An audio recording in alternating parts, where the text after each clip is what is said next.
भीमसेन थापाले बनाएको धरहरा होइन अहिले केपी त्यो पछाडिको हो नि त अब अगाडिको भीमसेन थापाले बनाएको होइन नि त हो र केपी शर्माले भन्नुभएको छ नि त यो धरहरै हो भनेर उहाँले जिकिर गरिरहनु भएको छ ठिक छ उहाँलाई त्यस्तै भयो म बुझाइदिन्छु त नजाने मान्छेले शिक्षक बनाएको रहेछ व्यवस्थापन समिति के पार्टी भनेर त्यहाँबाट गर भनेर निकाल्दिए मुद्दामा गए अस्ति अदालत चलेर मुद्दा पनि जलेछ आनन्दै भयो जस्तो तपाईँहरूको गानामा जस्तो दोहोरी गीत हजुर हजुर हजुर हजुर हेबाट सुरु हुन्छ क्या हे हे दोहोरी गीत हेबाट हुन्छ भोजपुरी हे आज म पहिलो पटक तमसोमा ज्योतिर्गमयमा सर्ट मात्रै लाछु यो गर्मीका कारणले पनि हुनसक्छ धरानका कारणले पनि हुनसक्छ तर सबभन्दा ठुलो जो मान्छेसँग जस्तरी जुन भावभङ्गीमा संवाद गर्यो त्यसको संवादको त्यो निष्कर्ष झन् सरसपूर्ण हुन्छ भनेर तपाईँकै जस्तो पोसाक लाग्यो कोट आज छैन मसँग ठिक छ चप्पल चाहिँ लाउनु भएको छैन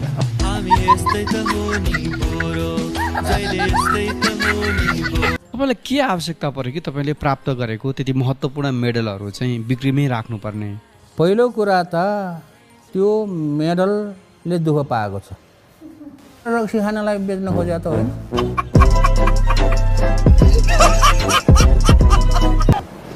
धेरै पार्टीहरूकोमा धाउनुभयो पार्टीहरूले पत्याएनन् टिकट दिएनन् अनि स्वतन्त्र उम्मेदवार बन्नुभयो भन्ने ठ्याक्कै यसलाई चाहिँ उल्टो बनाउनु त धेरै पार्टीहरू तपाईँकोमा धाउनुभयो अनि तपाईँले मान्नु भएन अनि र पनि स्वतन्त्र उभिनु भएको छ भनेर एकचोटि फेरि भन्नु त कस्तो मिठो सुनिन्छ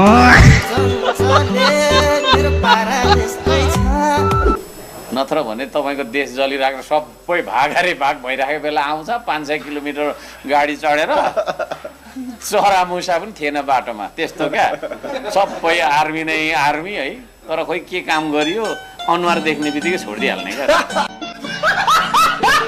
₹1000 ब्याङ्कको खातामा राखेर राष्ट्रिय आविष्कार केन्द्र खोल्छु भनेर होइन अनि उधुम मचाउने मूर्ख मान्छे म हो अच्छा मूर्खले आफूलाई मूर्ख हो भन्ने थाहा पाउँदैन रे सरले आफूलाई मूर्ख भन्नुभयो त्यसो भएर मूर्खलाई आफ्नो कुरा थाहा हुँदैन भन्ने कुरा हो होला तर मलाई त पक्कै थाहा छ मेरो खराब पानी छ मेरो खराब पानी अनि यस्तो छ अत्यन्तै तुच्छ नि सर अत्यन्तै तुच्छ राक्षसको वकिल भएर एउटा प्रश्न सोधौँ हजुर सोध्नुहोस् तपाईँ हारिहाल्नुभयो भने कसरी अनुहार देखाउनुहुन्छ यसरी नै देखाउँछु मेरो खराब पानी छ मेरो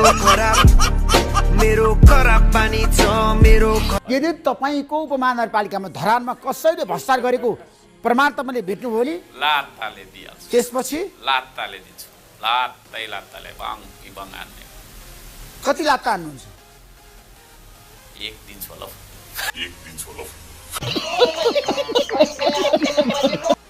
र सरकारबाट यो पैसा आउने छाँट देखिएन किनभने सरकारले ढुकुटीमा पैसै छैन भन्छ अब ढुकुटीमा नभएको पैसा के चोरेर ल्यायो भन्नु त भएन सरकारलाई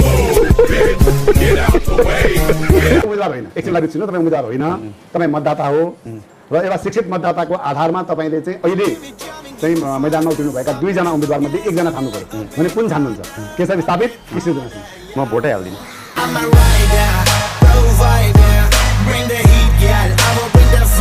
मूर्खमा चाहिँ तपाईँको फोटो राखेको छ विद्वानमा चाहिँ बालेन शाहको फोटो राखेको छ मैले तपाईँको श्रमदान गरेर वर्ल्ड रेकर्ड राखेँ क्या बालेनजीले पनि वर्ल्ड रेकर्ड राखेँ ऱ्याप गाह्रो होइन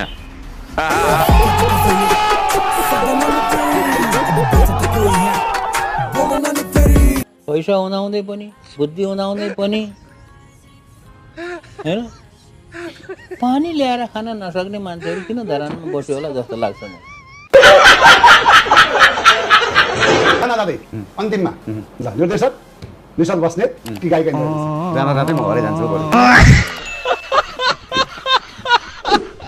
र दम छ भने म भन्छु होइन एक्लै चुनाव लडौँ न है हर्क साम्पाङलाई 15 जना मिलेर पछारेर के गर्ने सिङ्गल त छुनै नसक्ने रहेछ त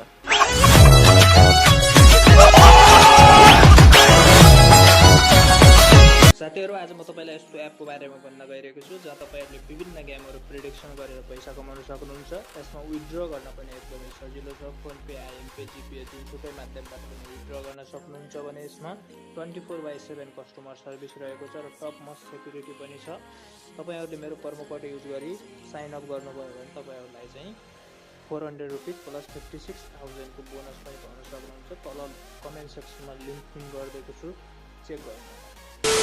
त्यो असल व्यक्तिले ल्याउन काम गर्न दिन्छ भने स्वतन्त्र व्यक्तिलाई काम गर्न गाह्रो हुन्छ। काम गर्न दिने र नदिने भन्ने कुरै छैन नि। स्थानीय सरकार हो नि त। स्थानीय सरकार मेयरलाई काम गर्न दिने र नदिने भन्ने त कुरै छैन। त्यो त सरकार हो। त्यहाँ अपोजिसन बसेर त्यहाँनिर टेबल ठट्टाउने होइन नि त।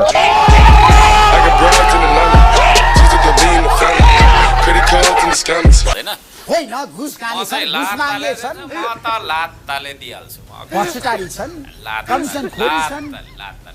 अनि तपाईँको उपमहानगरपालिकामा कमिसन खोरीहरू छैनन्? छैन, मेरो जानकारीमा आएको छैन। आयो भने लात्ताले प्रमाणित भयो लात्ताले। लात्ताले हानेर पुग्छ भ्रष्टाचारीलाई? दिने नै त्यही हो।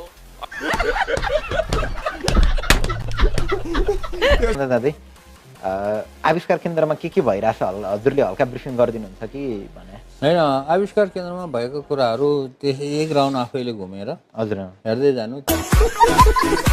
बालिन छ अहिले जनतामाझ नआउनुको कारण के हुन सक्छ? अहिले मैले सबभन्दा नराम्रो पात्र यो देशमा भन्नुपर्छ पनि उहाँ नै।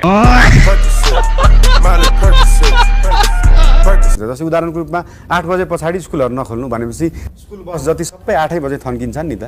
यो चिजहरूलाई चाहिँ व्यवस्थापन गाह्रो छ नि। बोला जस्तो कुरा कहाँ हुन्छ र? गाह्रो छैन। गाह्रो छ भनेर बसियो भने त चुप लाएर सुतेर बसे भइगयो त।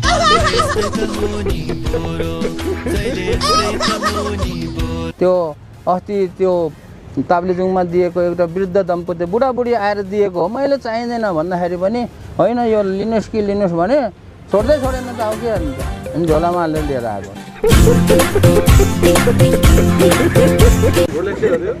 रोलेक्स हो के अरे? त्यहाँ त्यही फोटो हेर न, हो कि होइन त्यही। त्यसलाई बेच्नुहुन्छ कि के गर्नुहुन्छ तपाईँले? होइन, त्यो बुढाबुढीले चित्त दुखाउला, अहिलेलाई चाहिँ अहिले नबेचौँ भनेको। सोद्धाखेरि जस्तै ऋषि धमलाजीले सोध्नु भएको थियो, कलकान्तिमा पनि सोध्नु भएको थियो। सोधेको खण्डमा भन्ने हो, नसोधिकन सुरुमा एकछिन पर्खिनुहोस् है, मेरो बुढीको बारेमा चाहिँ कुरा गरौँ भनेर गर्ने कुरा पनि भएन है।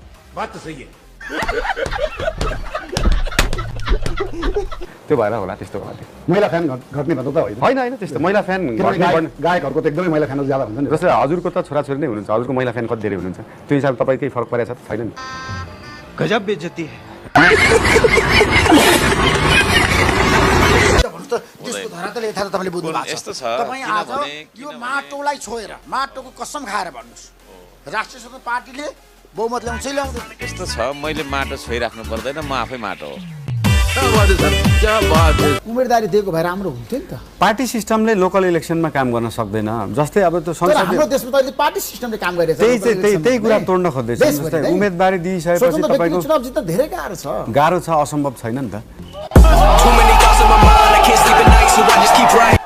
हुन त यसमा नस्लीय सोच हाबी भयो भन्ला नि, के भन्ला नि, अलिक त्यहाँ चाहिँ जातिवादी जस्तो देखियो भन्ने खालका कुराहरू आयो। त्यो छैन हजुर, बिल्कुलै छैन।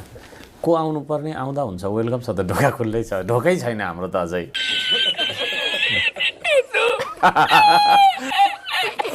दुनियाँले मलाई थुकोस् फरक पर्दैन, तर मैले ऐनालाई थुक्नु नपरोस्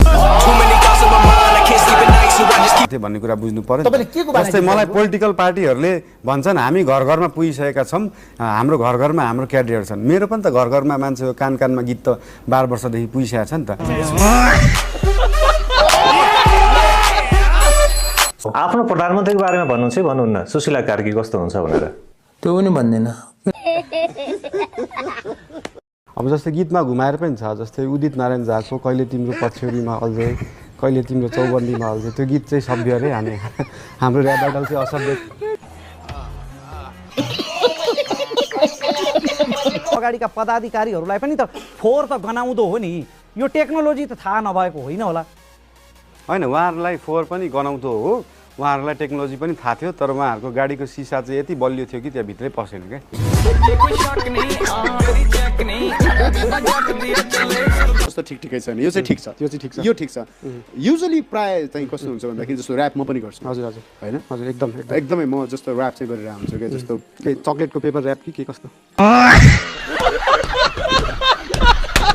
in a mood for another केही। तपाईँले 2 चोटि गराइसक्नु भयो, अब म गर्दिनँ। अब तपाईँको सुन्छु म एकचोटि। मेरो सुन्नुहुन्छ? हजुर। ओके।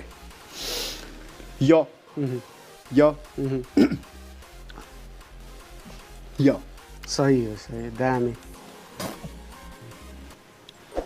यो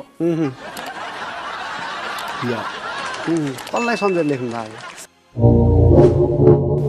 हजुर भाषण मात्रै गरेर हुँदैन क्या भाषण त जसले पनि गर्छ नि होइन ए रत्न पार्कतिर चाहिँ रुखमाथि चढेर पनि गर्दैन मान्छेले आर यु कमेडी मी सबै चिज भनेको सेतो टावर धरहरा होइन तपाईँ धरहराको रूपमा यसलाई मान्यता दिन तयार हुनुहुन्न म मात्रै होइन यहाँ काठमाडौँवासी कोही पनि तयार हुनु यु थिङ्क लाइक हुन्छ नि यस्तोको बारेमा चाहिँ के भन्न चाहनुहुन्छ यस्तो जस्तै हामीले ऱ्याप ब्याटलमा युज गरेको वर्डहरू भोकेबुलरिजहरू जुपिटरबाट ल्याएको त होइन होइन मार्सबाट पनि होइन प्लानेट अर्थबाटै हो ल्याएको होइन स्टन्टबाजी भनेको चाहिँ कस्तो केलाई चाहिँ स्टन्टबाजी भनेको गफ गर्ने काम नगर्ने पब्लिसिटी हो खोइ अरूको हकमा त म अब अरूको हकमा त बोल्न सक्दिनँ तर मैले जति काम त अरू कसैले गरे जस्तो लाग्दैन